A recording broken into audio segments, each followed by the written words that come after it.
We are rolling now. Is it happening? Counting us down. Oh. 3. Let's belch green. 2. And be mice. You're listening to Missing Out with Lex Michael and Tari J. Let's start the show. Hey guys, welcome back to Missing Out. I'm Tari J. I think I'm Lex Michael. Some days I'm really not sure. I think you are. I believe in you. Am I Lex Michael or am I Jim Henson Workshop mouse? I'd like to imagine you're both. I like to imagine that we're both mice.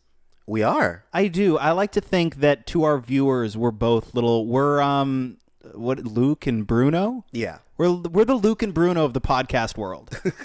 Except that one of them is black. You can is Bruno or Luke the black one in our reboot? Bruno is the dark mouse also. So he has darker skin or darker fur. He has dark brown fur instead of dirty blonde fur. That's true. Yeah, bro. I'm true. that Bruno. Also, I'm a glutton motherfucker. Ooh. He is though, Bruno, ooh. right? You're claiming Bruno's like the Augustus Gloop of witches. By the way, we're talking about the witches this week. Welcome to Missing Out, folks. We didn't even do an intro. We just skated right past it. We were getting there. Yes, we were talking about the witches. But if you haven't listened to the show before, what we do here is we introduce each other to different media, whether it be music, television, movie, spoken word, books, concepts, experiences. We talk about how those things have built us as people. We share them with each other and you, the audience, and hope that it builds you up. One could call us the retrospective that is introspective. One could. I do. As you should, because that's our motherfucking branding, yo. You know, you got to make sure you sticking real sweet with that branding. This is how we landed sponsors. Tari went in, he kicked open the door. No meeting scheduled. He was just like, yo, and then he said exactly that. Oh, yeah. Brands and sponsors really love initiative. They respond to breaking into their office with no notice. They really do, folks. Yes. They're like, usually I'd call security, but I admire your gumption. It's all about getting eyes on you. And what better way to get eyes on you than bursting into somebody's office, unwanted, unannounced, uninvited, and screaming at them. Tip over their chairs, jump on the desk, up and down. Make sure you step and poop before you walk in. Totally. And it gets all over their important documents. They'll remember you. Yeah. And as a pièce de résistance, I slap my dick on the table. Just, that's so the they closer. know. That's your closer every time. Right. That's your ABC. It really is. That's your ABC. Always be closing, and the D, well, you know what D stands for. Yes, of course you do.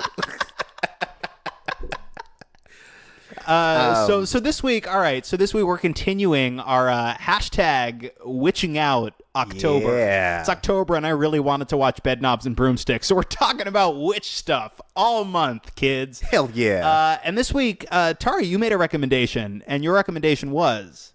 The Witches, the 1990 Jim Henson executive produced feature based on the Roald Dahl book. With a different ending that Roald Dahl did not like. Okay, so I knew nothing about any of this, and then when I did very cursory research after watching it, learned nothing about the discrepancy between the film ending and the book ending, but did learn Roald Dahl was pissed. Oh yeah, he at some point was like, "You didn't get my book." But they're like, "Do you know who I am? I wrote Charlie and the Chocolate Factory. How dare you!" That's my Roald Dahl. It was good. Was it was he British? really great. I think so. Okay. I mean, all of his movies are British. They're real British. Sure. James and the Giant Peach, British. Charlie and the Chocolate Factory, British. Big Friendly Giant, British. Oh yeah. One other one, British. He wrote the screenplay. Trivia wrote the screenplay for You Only Live Twice, the 5th James Bond film. Oh. Starring Sean Connery, British. Although Sean Connery, not British, Scottish. Yeah, and don't get those confused. Tangled Web. Tangled Web. The tangled intrigue of Roald Dahl. So who is in this picture, Tari? This film stars Anjelica Huston, Angelica Huston. Angela Huston. Angela We pronounce it Houston here where I'm from. Angelica Huston, Rowan Atkinson, some kid, a Norwegian actress, some puppets, some prosthetics. Yeah, a bunch of shit, bunch some of British trained folks, rats. Wigs. Yeah. Some green smoke. Belching effects. Oh man. So that's who it's starring. I could give you a list, but I don't care to. And the rest. Yeah. And so I recommended this movie because I actually really liked it when I was a kid. Like, okay. I'd seen it a bunch of times. I think the first time I saw it was in school. Like, I saw it in elementary school. We used to do these things where anytime there was a rainy day, they would pull us into like one of the rooms, and then they would show a movie. Right. This is a pretty standard elementary school thing, isn't it? It's like when you could be in homeroom. Like you weren't in PE. Yeah. You weren't going outside. Your class didn't get rained out. But it's raining. The teacher doesn't want to work today. They just want to sit in the back of the room and enjoy the sound of the rain falling. Here, watch The Witches. Yeah. Which, like, retrospectively, which is what we're all about, I don't feel like it's a good, like, an appropriate movie to show children. Like, I know it's a PG movie, but it's real messed up. There's some stuff. Yeah. There's some stuff that, nothing, there's nothing necessarily vulgar in the sense that I guess I would think to define it. There's nothing certainly nothing sexually explicit. I would say, she's got a real big nose. Okay. But there's some dark, weird. Wait, no, yeah. You do see that boy's little boy parts at a certain point at the end of the movie. Oh yeah. Spoilers, he's a mouse and then he's not by the end. When he stops being a mouse at the end of the movie, it's like director Nicholas Rogue does a Donner Superman, where it's like, well, there's a kid. We can show his wiener because he's a kid. And there's a shot where and it's shadowed and it's not the focus of the shot, certainly. Right. But it's there where the kid's leaping out of the enclosure he was in as a mouse, that because he turns back into a kid, he's now too big for. Yeah. And as he leaps out, little boy parts. Yeah. Well, it's like the recent Batman comic where you see his penis. Which I haven't read, and not for nothing, it's less that's something I feel a particular need to see, and more, I really do feel an urge. Ooh. I feel an urge. Yes. Batman's wiener gives me an urge. Nope. Oh. I do though. Legit, I'm truly inclined to check that book out, if only because I want to see how they bother contextualizing that. Is there a reason his dick is out? The context is that I don't remember specifically. I want to say something to the effect of he was in water and then he got out of water. I like that Alfred's cleaning and then over his shoulder he just hears, Alfred. He turns, look at it. Whatever you say, Master Bruce. Master Bruce, just look at it. It's just where is he? What I don't know. You think he'll tell me? Just, I want him to look at my dick. Where's the Joker? And then suddenly Sal Maroni's like, I didn't think anything about this scenario was going to surprise me further, and yet here we are. Here we are, Batman. I didn't know. Didn't know. Batman's full of surprises. That's his whole shtick. Well, I guess should we really quickly, just to contextualize the ending? What are we talking? Because if you haven't seen The Witches, right? I imagine that any isolated element we describe is going to be pretty bonkers. I guess so. If you've seen The Witches, it's somehow less bonkers.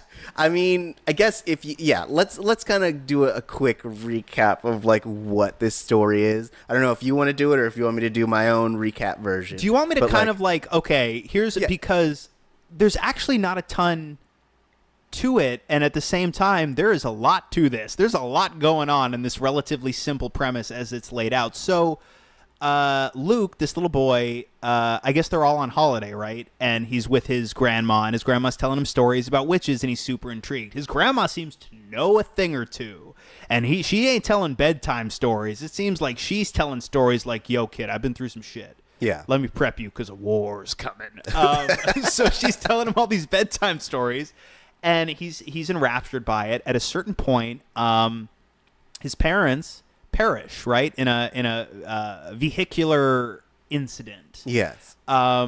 And so he's in the care of his grandmother, and I guess at a certain point they're going to go on holiday somewhere else, right? Like they're going to go somewhere, they're going to stay at a hotel for a little while. His grandmother has diabetes, which this poor kid has to discover. Like his grandma just slumps in front of him. Yeah. So his grandma is infirmed, which really, like, the grandma comes out, spoilers, the grandma comes out of the story okay. I think this was just a device that was in place. So it's like, why isn't this grandma out there on the front lines against Anjelica Huston? Diabetes. So she's resting up after a fainting spell. But it becomes clear, like Luke starts to encounter some of these witches. Yeah. And what fortuitous circumstance be this? The hotel they pick, I guess out of a hat, is also the headquarters of a meeting between I forget the acronym, but it's basically a society that exists in the name of prevention of cruelty to children. But in fact, it's a cover for a big witch convention.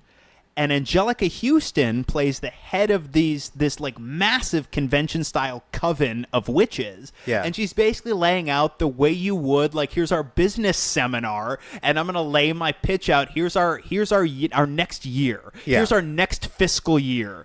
And the next fiscal year is, I've got a potion that's going to turn kids. They hate kids, by the way. Part of the mythology is, oh, good gravy, do witches hate children? Yes. We're going to turn all the children into mice by buying up a bunch of sweet shops. Truly, these are witches that have gone corporate in a way that I actually thought was kind of interesting. Yeah.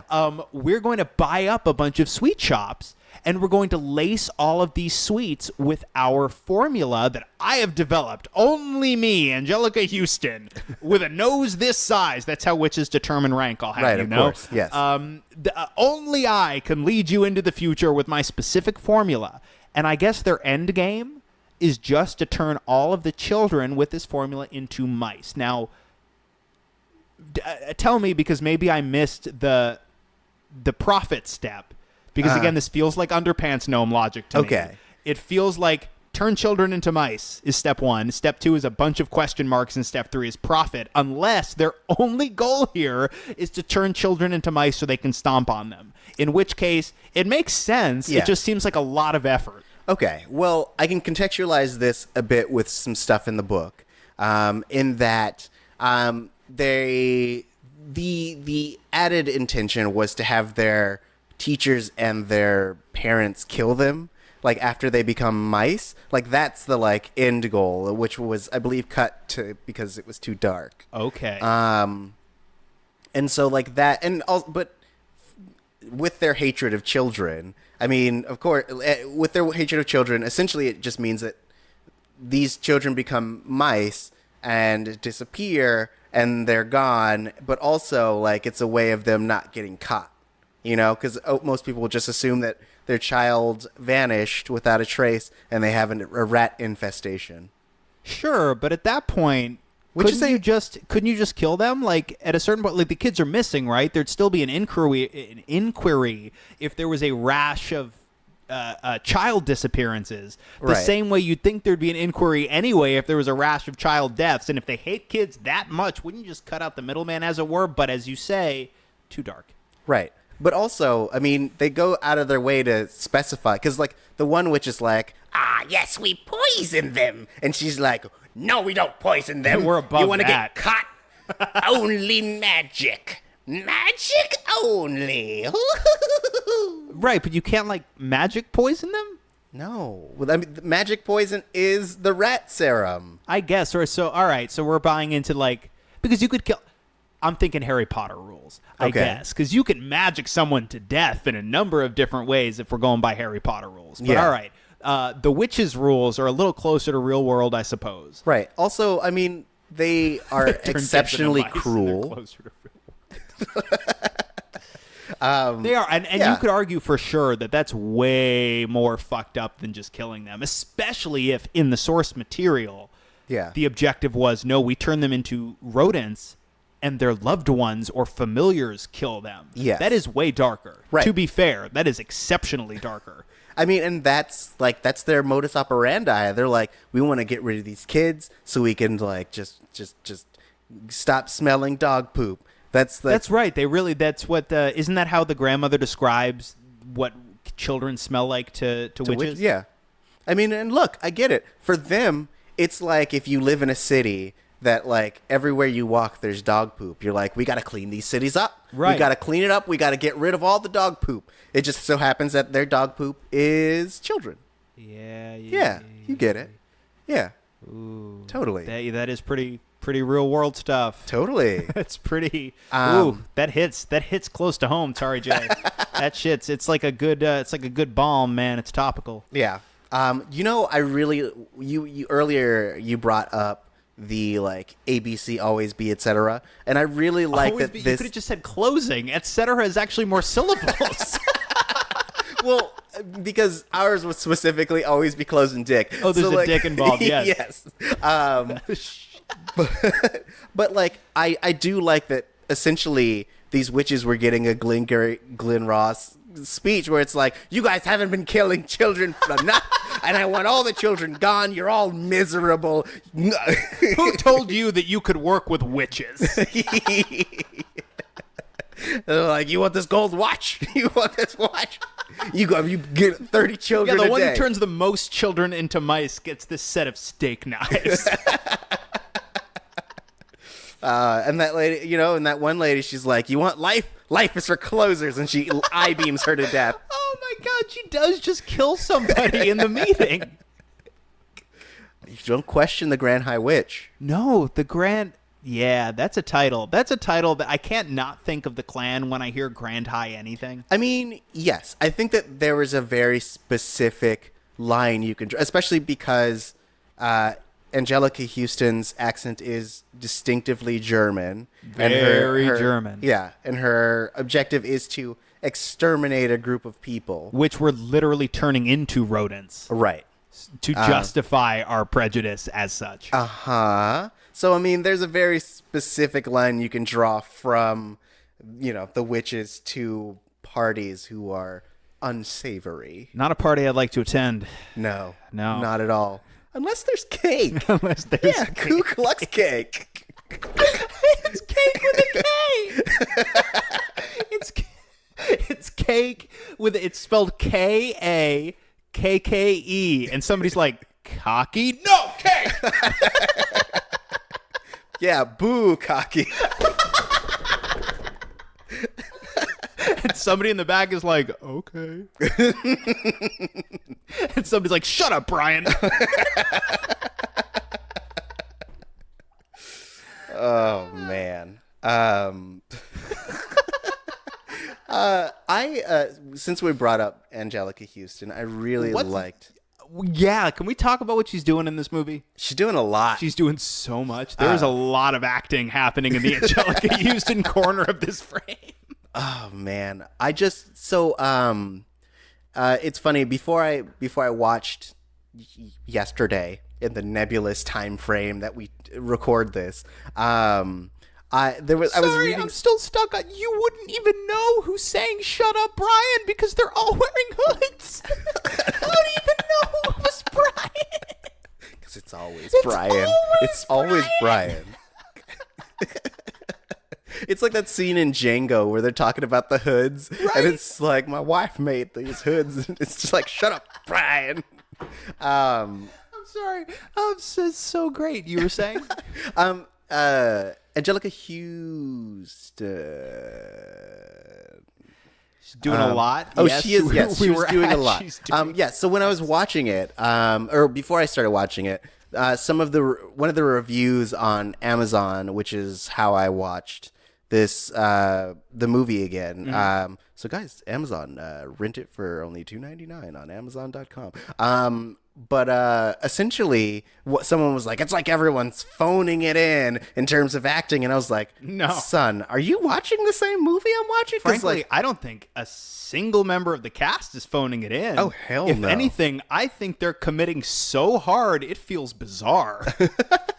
especially like all the witches in it, like how they're just so giddy. Yep. Like the moment they see Anjelica Huston, everyone's just like fawning over her, and like everyone's so excited. Like the moment when she's like giving her speech, and everyone's like, "Yeah, Right. yeah, we're gonna do it." Right? Say what you will about the level they're playing at, but I don't think anyone's phoning it in this picture. Yeah.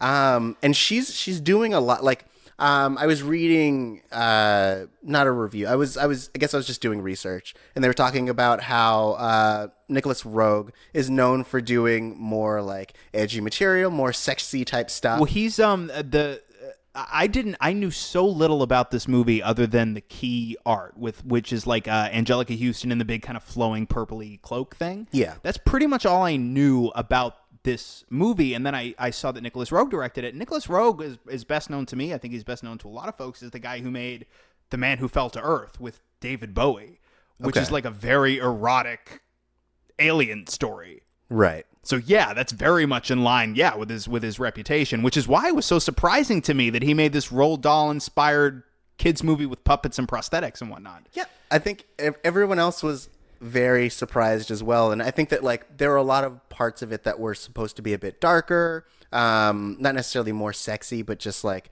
a lot darker and a lot scarier. And so I had read that he was going through some of the dailies with his son, and some of it ended up being too scary for his son, and so they wanted to get that PG rating, and so like they cut a bit of the dark elements out of it. But as a way to like balance it out, he had directed Anjelica Huston to be more sexy.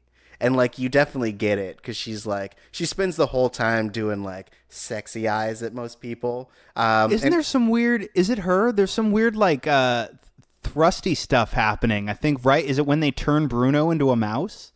I mean, you mean like he's thrusty, or like no? Like the one of the witches, and maybe it was her. Somebody's doing a spell, but there's some weird like thrusty kind of like sexual motion happening. Nothing hyper pronounced, but it's also pretty pronounced. Oh yeah. I mean, yeah. And she, yeah. Some undertones, man.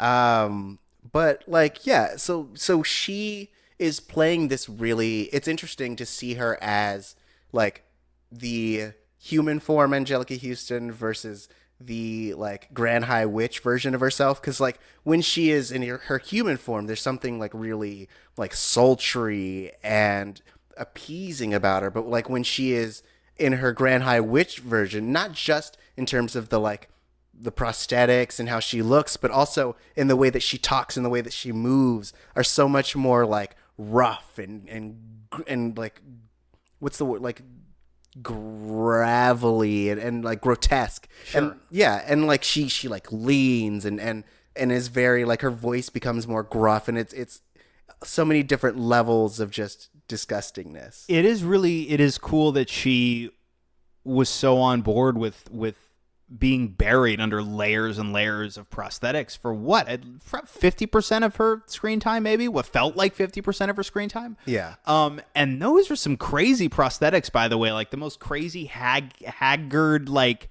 haggish, muppety version of a witch you can imagine. Yeah. They caked all of these prosthetics onto her with this like gigantic witch nose and the big eyes, and she's still just acting her ass off under all of these prosthetics. Oh yeah.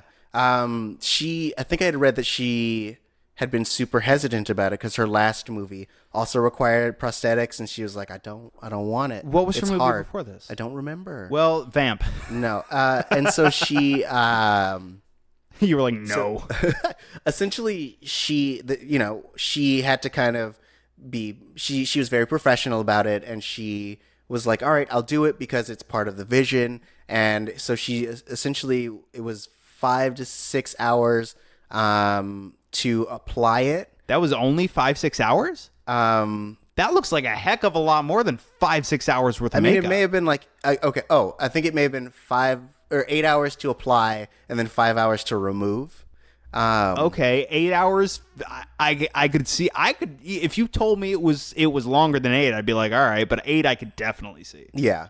And she would talk about how hard it was to like use the restroom because essentially the tips of her fingers were the knuckles of the long fingers that she had as the Grand High Witch. Yeah. But at the end of the day, like she still talks about it as like one of her greatest or one of her favorite roles to have played. So I think that like she was willing to endure. That's cool. Yeah. And it's cool. I love that Anjelica Huston is super on board with weird shit. I mean, let us not forget, right? Like, as far as just about anybody is concerned, like, she's the only Morticia Addams that matters. Yeah. You know, but that was also the year, Addams Family was the year after The Witches. Like, I'm looking at her filmography and I'm trying to go, like, what movie before this was, like, super prosthetic intensive? Because I didn't realize, like, Anjelica Huston has credits going back to, like, I think 69. I'm looking at her Wikipedia, which is the be-all, end-all of reference material. Back to what year? According to Wikipedia, it's like 69. Of course, her oh, Jesus. Her dad, of course, is legendary director John Huston. But it was 69, 76, 81. She did Postman Always Rings Twice. She was a supporting part. But then, like, little parts in, like, Francis, Spinal Tap. Then she did Pritzi's Honor, where she wasn't a lead, but she was in it. Then, like, the Gardens of Stone and the Dead in 87, Handful of Dust in 88, Crimes and Misdemeanors in 89, and then The Witches, The Grifters, Addams Family. She played herself in The Player, and I guess, wow, I didn't realize it wasn't really until the 90s, I guess, that Anjelica Huston was, like, Anjelica Huston. Right. Yeah, no, she was just like there, and then this was her breakout role. Everyone was like, look how German and sexy she's being. Look at her prosthetic nose. Yeah. My nose isn't that big. I intimidation. Yeah, she rolled a 20 on intimidation. It's great. I don't get that reference. It's fine. It's it's Dragons D&D. and Dungeons. Ooh, yeah. Doongars. Dragons and Doongars. But yeah. Anyway, so that was I appreciate you vamping that much because I was really trying to figure out. I don't know too much about a handful of these movies that you did before The Witches. I know some of them certainly, but not all. So I'm not sure which movie it was that would have required all of the prosthetic. Ice Pirates? She was in a movie called Ice Pirates. It was probably that one. Yeah. Ron Perlman's in Ice Pirates. Let's talk about Ice Pirates, a movie neither of us has seen.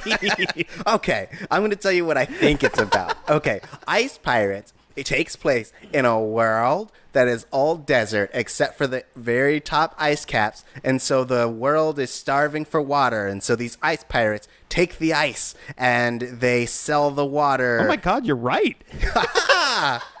The first plot, Wikipedia, the be-all, end-all of reference material. First sentence of the Wikipedia plot. The film takes place in a distant future where water is so scarce and rationed that it is considered an immensely valuable substance, both as a commodity and as a currency in ice cubes. The Templars of Mithra control the water, and they destroy worlds that have natural water, leaving the galaxy virtually dry. Pirates dedicate their lives to raiding ships and looting the ice from the cargo holds to make a living. Hell yeah! Hell yeah! That's insane! Because I pulled that out my butt. So did they.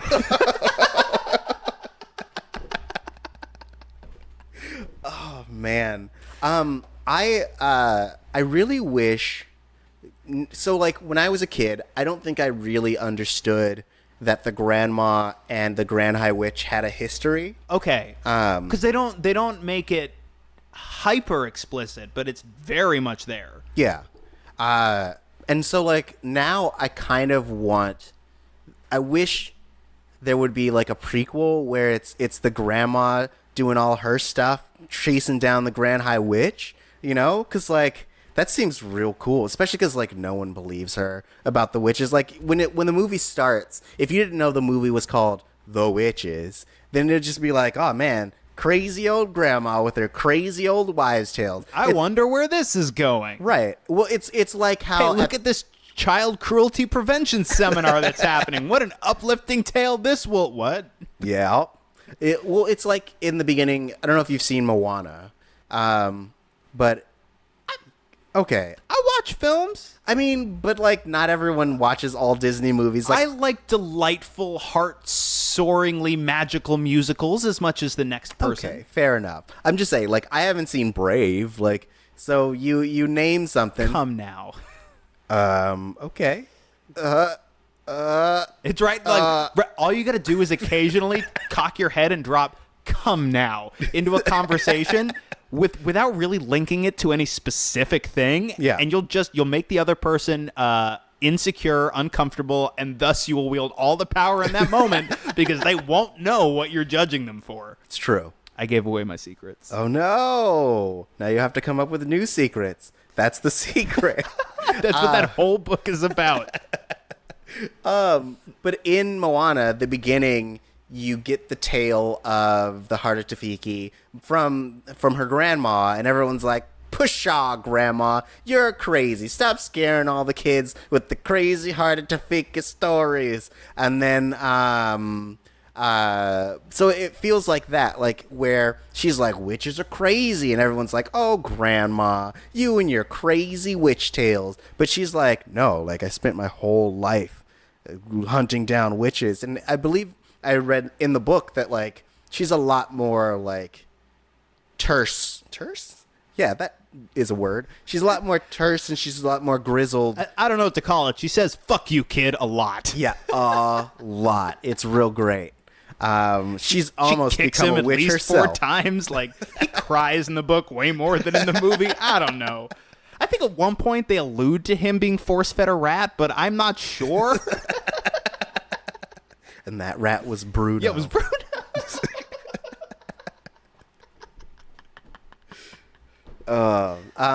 But yeah, so like I really wish Oh my we God, could get. and he's eating him, and Bruno the mouse, because they can hear the mice. Yeah. If you're like listening, you can hear the mice speaking English, and the Bruno mouse, as he's eating him, is going, "No!" But by this point, his mind is so broken that he does not care, and he keeps eating Bruno. He doesn't even hear him. Because yeah, at that point, I'd like to imagine that all of his food is constantly screaming no. That's like it's what just, that's what they do with all the kids. They just feed him to this one kid. Turn him into mice, force this kid to eat them. That is pretty dark. Yep. No wonder they didn't put that in the movie. Nope, they had to get rid of it. Got to keep that PG rating. But at this point, right, PG-13 existed already, I think. PG-13, I think, was existed for Indiana Jones and the Temple of Doom. Which Predates this by a couple of years, I believe. maybe is that the first? Because I know that PG-13 was created specifically for like a Spielberg movie, right? Well, that would Temple of Doom is a Spielberg movie. I mean, I don't know. Let's see. Because like I know that this movie was essentially it was shot and filmed in '89, and then once the original distributor had gone under, it was then sold to WB, which then shelved it for about a year. So that's why it didn't come out until 1990. But I don't know if PG existed like when they were filming necessarily, or PG-13 existed when they were filming.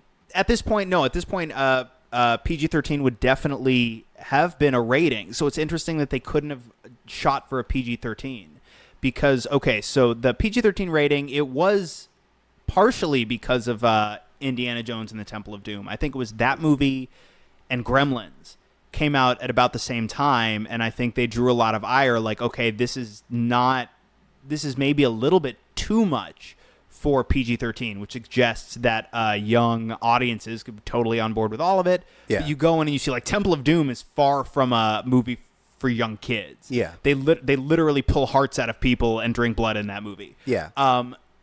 But Plus, kids don't like racism. They're not big fans. Kids are progressive. What year? kids. What year did those come out? I want to say it was like 83, 84. Okay. It was. Okay, it was. Temple of Doom was 84. So actually, Red Dawn, which I think was also 84. Okay. Was the first movie that was actually released PG-13. Okay. But that means PG-13 as a rating predates this movie by 4 years. Yeah. So it's interesting to me that you wouldn't just shoot for the PG-13 at that point. You wouldn't go full G, or you wouldn't just shoot for the PG-13 and commit to the material. I mean, because I think that it was still specifically made for kids. Like, your main protagonist is about 9 years old. Right. And so, like, you don't want to have it be PG-13 and eliminate your main group that you're shooting. Because, like, kids bring in that money. You know what I'm saying? PG-13 it brings in less money than PG, just because, like, parents will be like, yo, I have to go watch this movie with my kid. So you got to guarantee 2 tickets, yo. 13-year-olds can go by themselves, so maybe you get 1 ticket. But PG, ooh, baby, you get them 2 tickets. Ooh, bring in that money.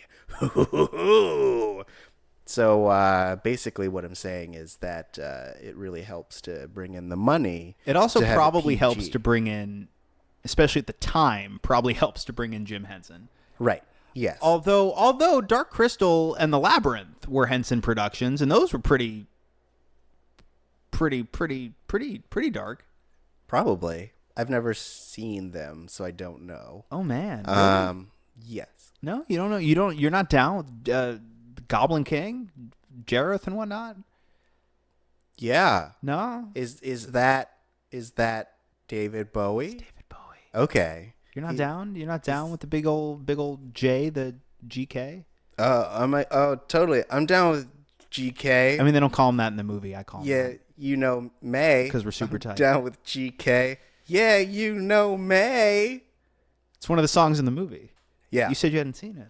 Oh, I mean, you know, I'm hip to pop culture. I know as recently as like 2 months ago that Dance Magic Dance is a song from that movie, which led me down a rabbit hole to realize that a character from Kingdom Hearts is based off of David Bowie. But David Bowie in general, or specifically from Labyrinth? I think it's David Bowie in general, but he makes a reference to David Bowie in Labyrinth. Got it. Well, I guess to be fair, right, like David Bowie in general could also mean about 6 different things. Right. But there are definitely a number of characters in Kingdom Hearts who dress like David Bowie in Labyrinth. Okay. What does he dress like in Labyrinth? Like a character from Kingdom Hearts. Oh, cool. Tight. This is just an Ouroboros of David Bowie. Bowie. Yep. You got it. It's too cutesy for it to, like, elicit laughter. I feel like I sagged in my seat a little bit. Maybe. I mean, I feel like you got to get over your hatred of great pun-rific humor. You got to really, like, embrace how fun and cool puns are. I feel like there are people, I don't know what it is, right? Like, what is the variable in personality that disposes somebody to really being into puns versus not being super into puns? Like, I can occasionally chuckle at one, but it's a groan chuckle. Yeah. And very rarely I just groan. But some people are all about puns, and I don't begrudge them that. I wish anything brought me that much joy. Yeah. But I wonder what it is. I wonder what that variable is. I think the line is people who love puns enjoy fun and get the most out of life, and people who don't are dead inside. That tracks. Yeah, that's what it is. Oh man. So I had read about the intent behind this book was to kind of not talk a little bit about, because it's just there, but like kind of it was inspired by child abduction. So like and kind of give a more whimsical take on like why children disappear. Just almost right, like that actually totally tracks, right? Like that's a great way to.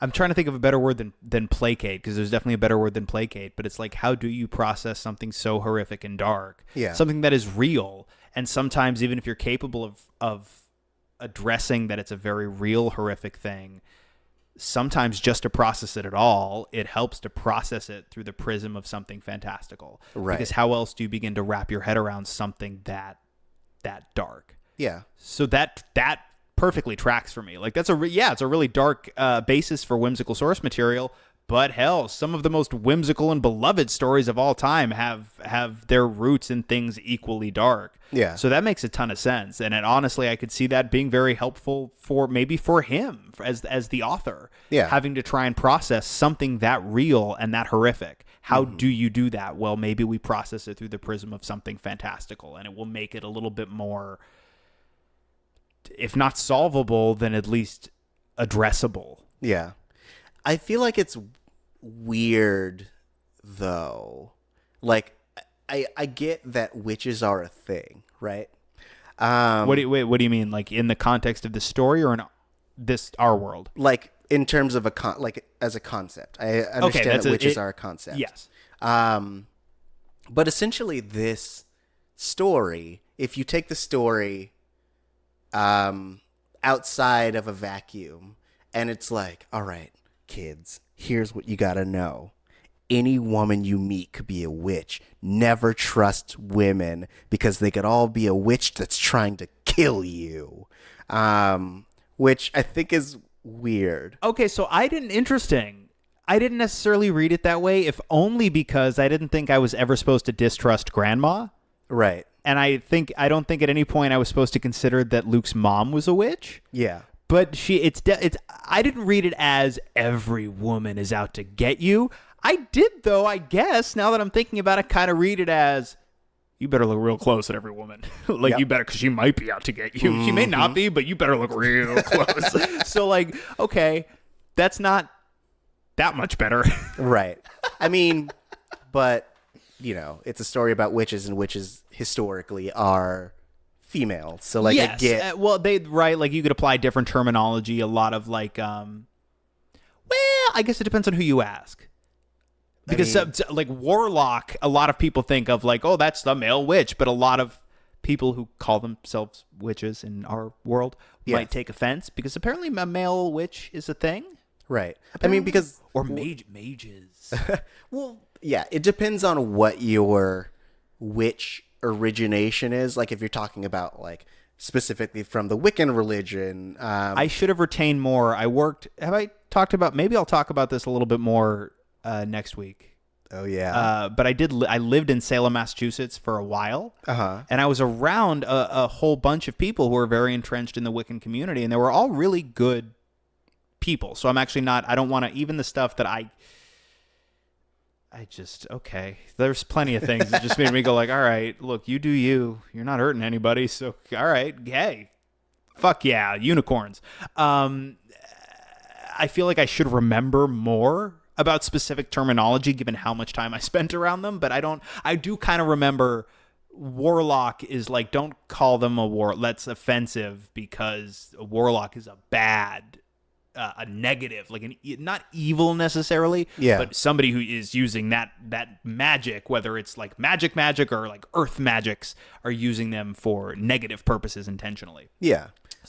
I mean, and even if you go to the Harry Potter verse, which we mentioned earlier, I think it is wizards and witches. So sure. But also a lot of people in that community will get real offended if you're they'll get real tight about this is not Harry Potter. That's not how magic works. Right. That's lasers. That's, you know what I mean? That's not magic. You don't know.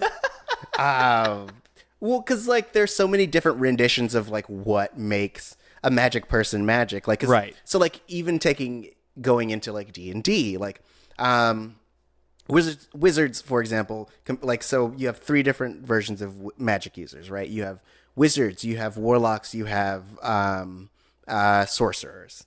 And so the distinguishing factor between them is that wizards are studied, they learn magic by studying. Warlocks essentially are born magically attuned, and then sorcerers make a pact with a deity or something to get their magic, for example. So it depends on what your history and your association with that word is. It feels like witches are born in this universe.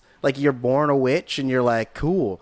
Though with the way that the book ends, there's a implication that being a witch is something that is learned or earned, or you have you are righted into. Maybe it's you have to be this is also kind of a running theme in many of these stories. You have to be part of a specific one of a certain number of bloodlines, and if you're part of that bloodline, then you can learn the ways of the witchery. Yeah. And then you can be sort of inducted into a coven, et cetera, et cetera, et cetera. But maybe you do have to be sort of born into a bloodline that, quote unquote, allows for such a thing. Right.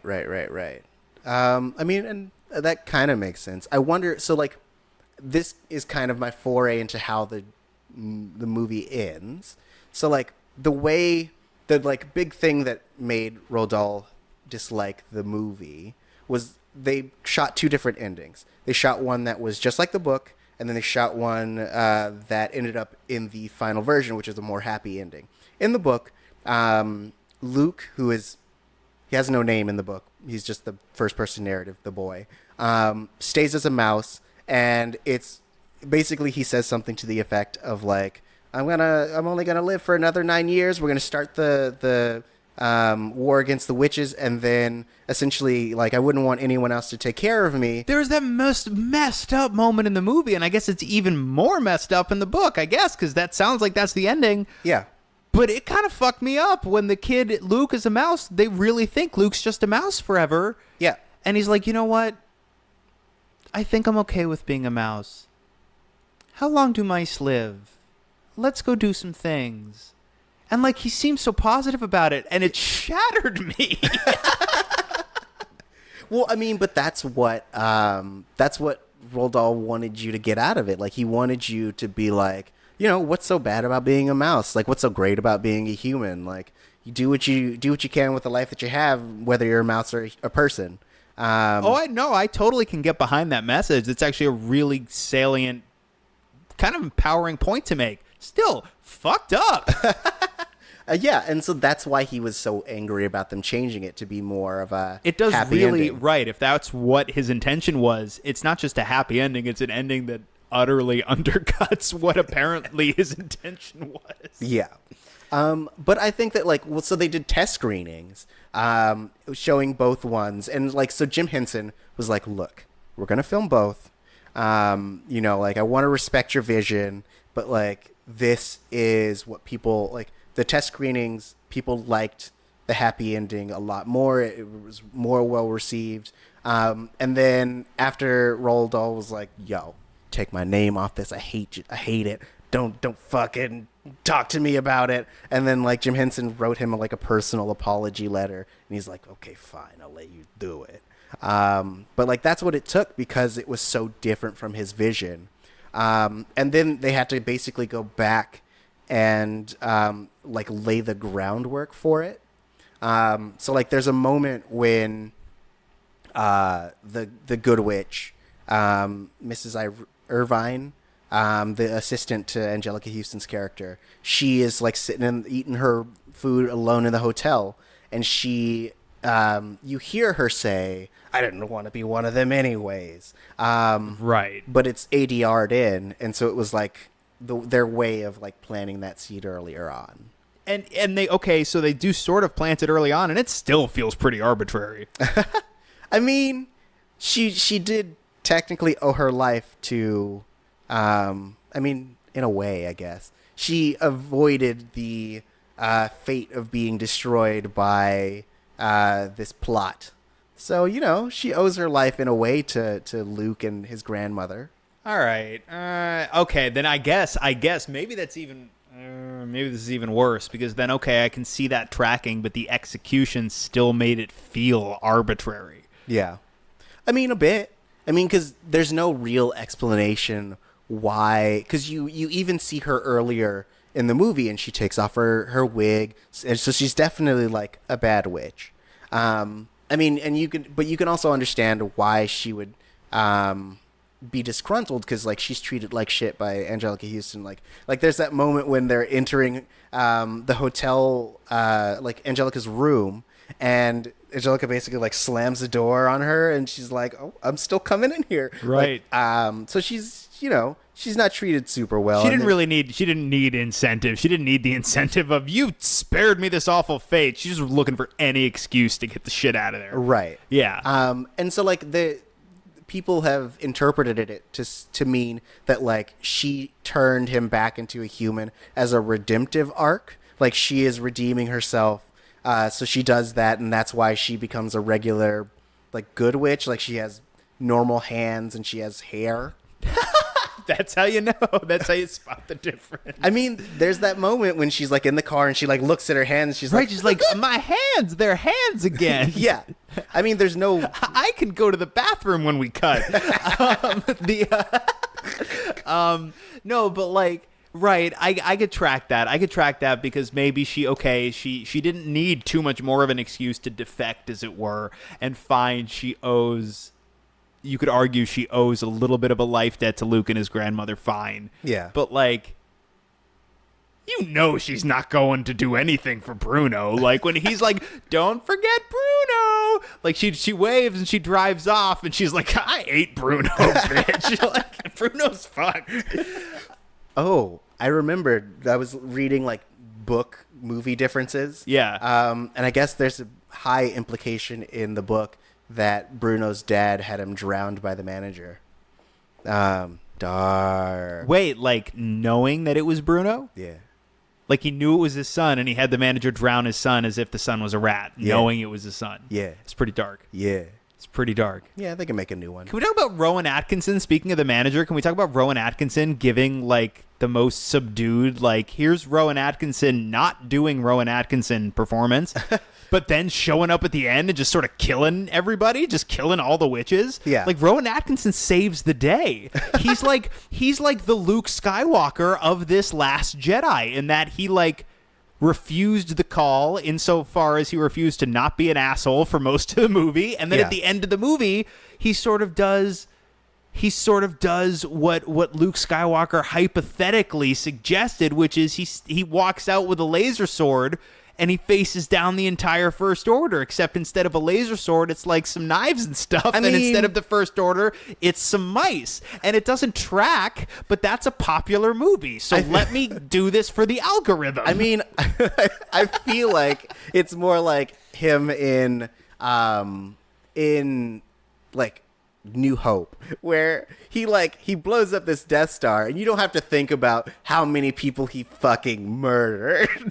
You just like he comes in and he's like, I can hit this ball, but like Luke Skywalker just murdered millions of people on this planet-sized spaceship. But like it's not quite, this is still darker because Rowan Atkinson can see, like, he doesn't know they're all witch people. Yeah.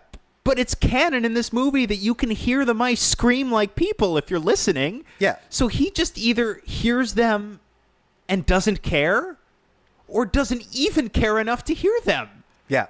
That's so much. That's like if it's the same. If A New Hope is the same movie, but as Luke Skywalker's going down that trench, it's like he hears Ben Kenobi like, use the Force, Luke, and he's like, what? And he's making the decision to turn off his instrument panel and all of that. Yeah. But intercut with that, you're seeing all of these stormtroopers like sitting down in the hallways, like taking off their helmets and looking at each other because they know it's over. And like one of the commanding officers down the hall looks at all of his men and just looks around, hears the alarm, and a tear rolls down his cheek. It's closer to that. Right. And then even as it's happening, there's like a group that's radioing Luke being like, don't kill us, my family's on board. It was take your daughter to work day. There are civilians, there are women and children, there are very few soldiers here.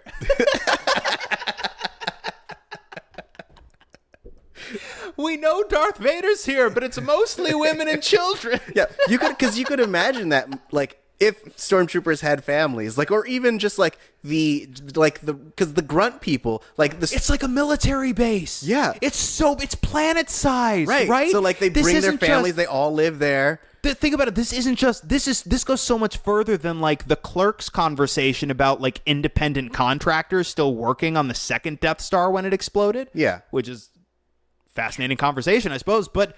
That Death Star was completed. For all intents and purposes, this is a planet-sized military base. There are military bases that are way smaller than that where whole families settle because that's where all of the jobs for them are. Mm-hmm. That's where a school is, where their kids can still learn. This thing is planet-sized. That thing must have been loaded with families. Yep. But Luke's the hero of the day. Good job, Luke.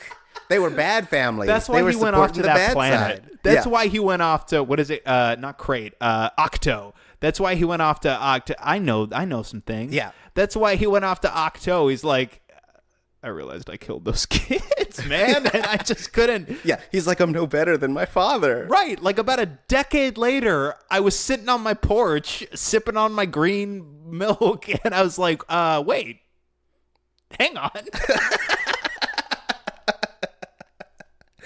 I burned down my temple, bitch. And then he peace. Oh, jeez. Yep. So witches, man. Yep.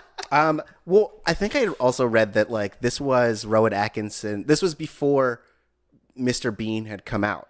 So like, or Mr. Bean came out the same year. So this was just him as him, like being like, I'm Rowan Atkinson, and then he was Mr. Bean, and then he was Zazu. Those are the only roles he's ever played. Those the only ones. But that's interesting because like this is still post, maybe not in America, I guess, but certainly this is post Blackadder by a while. Right. So in the UK, he was already Rowan Atkinson. Yeah. He wasn't, I guess, was not an established, big established figure in this country, I suppose, but this was still post Rowan Atkinson, like doing his thing in a pretty noteworthy way. Right. Well, yeah, Rowan Atkinson didn't become a big name in America until he did. Zazu. Probably not till like after Lion King, no, right? Not or even Bean, then. Everyone was Bean like, in Lion King. Everyone was like, whatever, sassy bird, who cares? But Rat Race. I was about to say, the narcoleptic in Rat Race suddenly went, this gentleman knows how to fall asleep. Hell yeah. They're like, it's a race.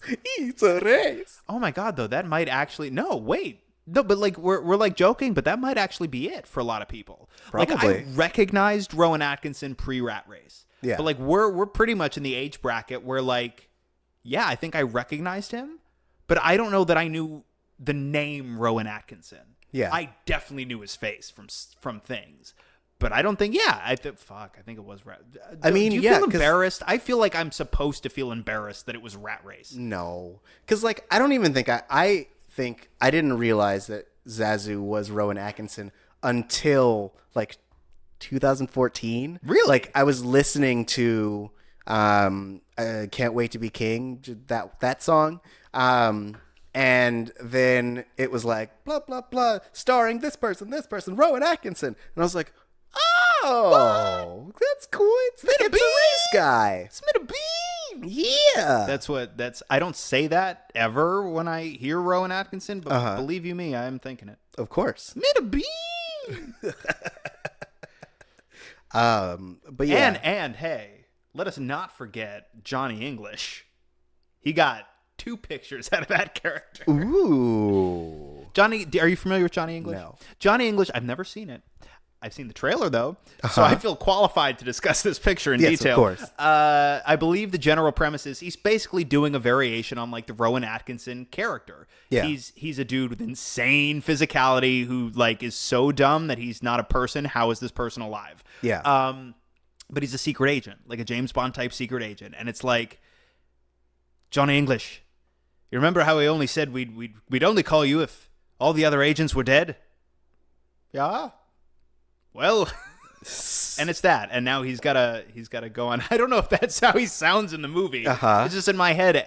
Rowan Atkinson just sounds like that, even though he doesn't. Yeah, I know what he sounds like, but in my head he sounds like Should we do an episode about Johnny English where we both experience it for the first time? If you're out there and you think we are actually missing out on Johnny English, please, I'm so down. Yeah, I don't know that I'll carve out time otherwise, but if you tell me to. We're like Britney Spears, kids. We are slaves for you. Yes. See this snake around my neck? Aw, yeah. This giant yellow boa constrictor. Ooh, banana boa. Come on the boa. The banana boa. Okay. Sorry, that's toxic. Is it? No. Is it? Maybe. No. Maybe. Are we moving on? Yes. I'm lucky. But are you a star? I do cry in my lonely heart. But we took that bit just a hair too far. Nope, I think it's not true. But everyone loves it. Speaking of things I missed out on, and Rowan Atkinson, I don't think I understood that he was banging that like, what do they call what do you call people who turn down beds in hotels? Housekeeping? Yeah. He was like having sex with that housekeeping lady. Yeah. Like there's that moment when they come out the closet and he's like, "You can take the afternoon off." Ooh, I didn't catch any of that. Well, it's there. Yeah, that's crazy. That was when I was a kid. That was when I was getting coffee. That was when 5-year-old Tari J checked out for a nice cuppa.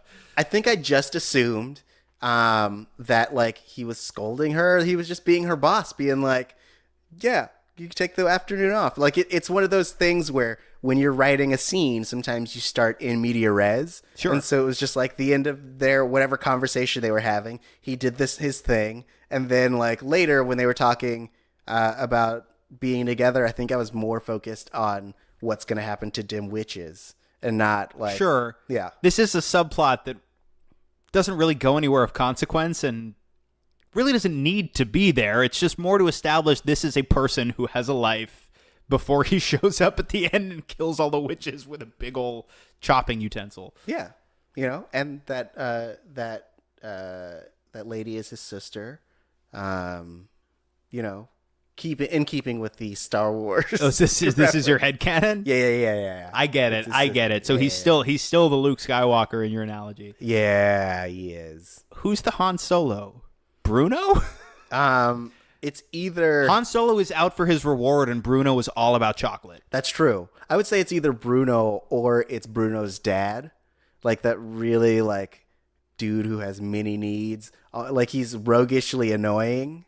Like he keeps being like, I need the crest soup as well. Yes, there's a good lad. Yes. There's a good lad. Yes. This is not how he sounds. This is the British I'm going with though right now. Mm-hmm. I'd like some crest soup. There's a good lad.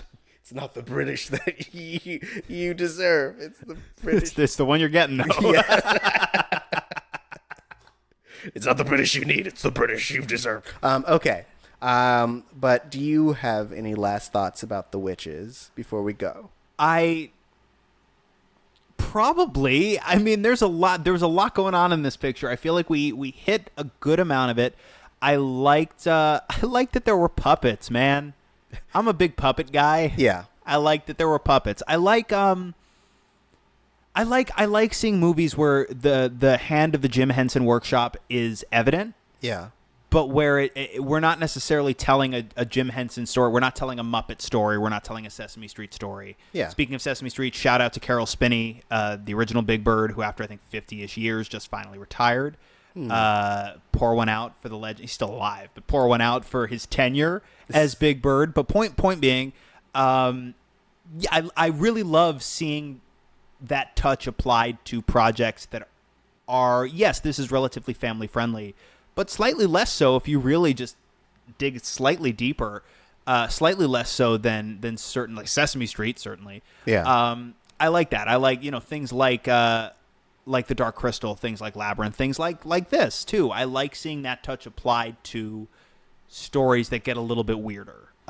Because no one in the business has ever done that kind of thing like Jim Henson and the people that worked with him and came after him. Yeah. Really, I found that so dang charming. All of the performances, I don't get the phoning it in criticism that you read online, because I didn't see anyone phone it in. If anything, I saw people committing so hard it was uncomfortable. And I get a lot of mileage off of that kind of thing. Yeah. I had a really good time watching it. It's very fun. It goes by pretty quick. Everybody's super British, so like, Yeah.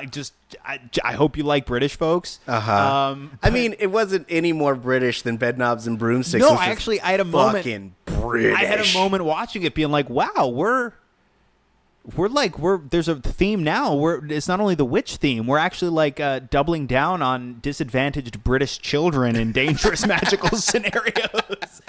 We will shake this formula up next week, certainly. But in the meantime, yeah, I had a good time watching this. I'm a little bit surprised that this was so far off my radar. Yeah. Given the roster of folks involved. Yeah. I'm glad I saw it.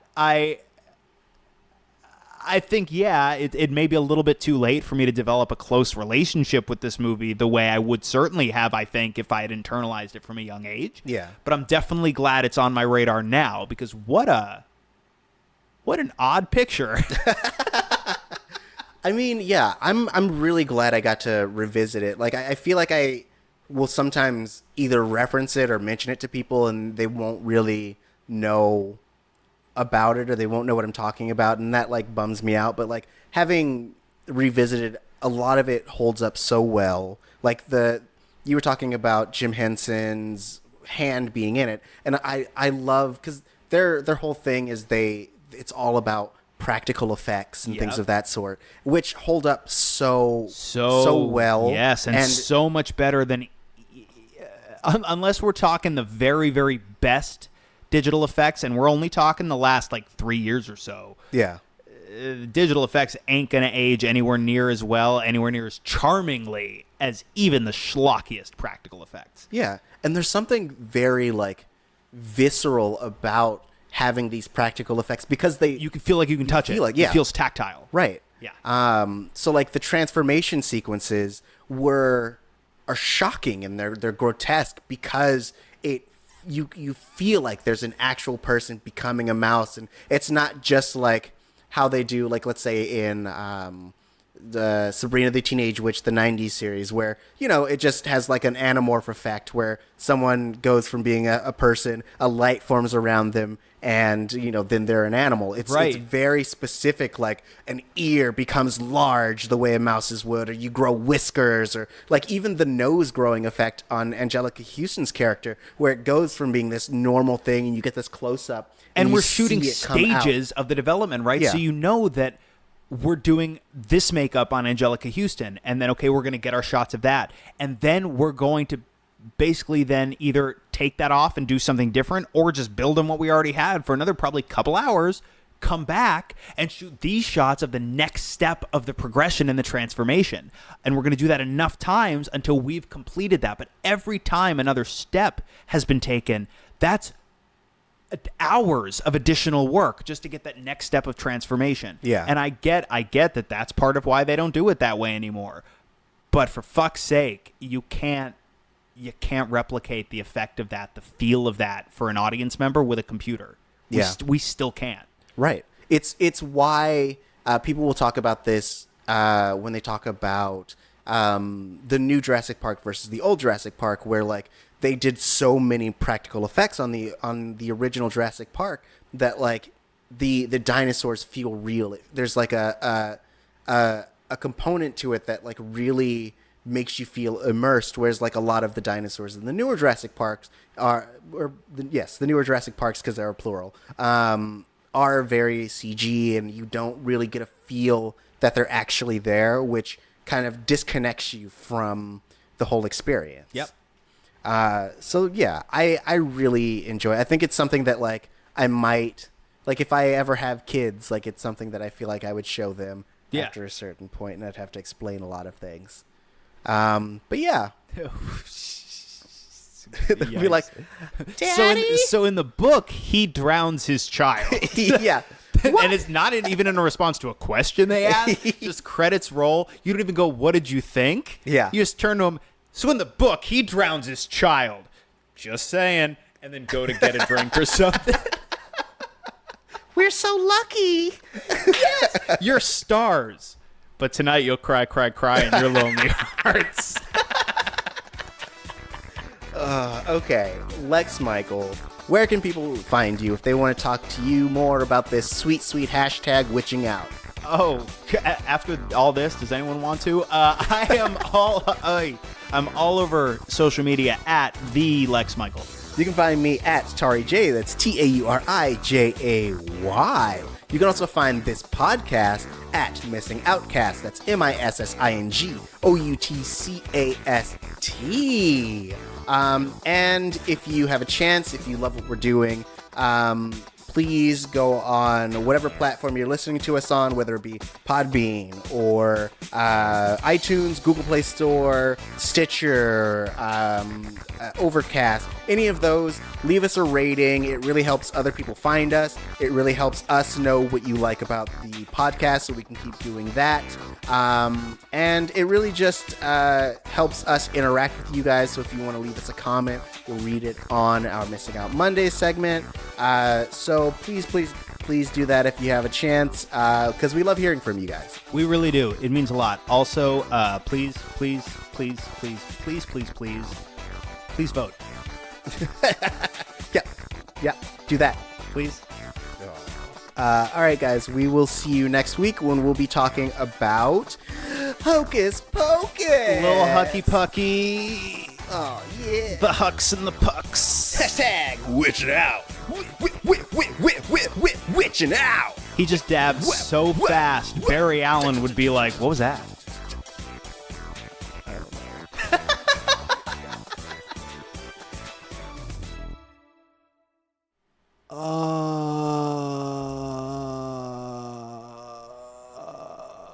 Got it. Okay, got it. Okay, I figured it out. I wasn't like totally wrong, but my phrasing could have been a little bit more accurate. Okay. But that's okay. So we'll chop some of that. Chop something. Chop this part. Chop this part. Don't leave this part in. Don't do it. Did you know a turkey puppet once ran for the presidency of Ireland? Did you know that meat once rained from the skies of Kentucky? Did you know that there was an emperor of the United States for a while? Then listen to the Wiki Ship Down podcast.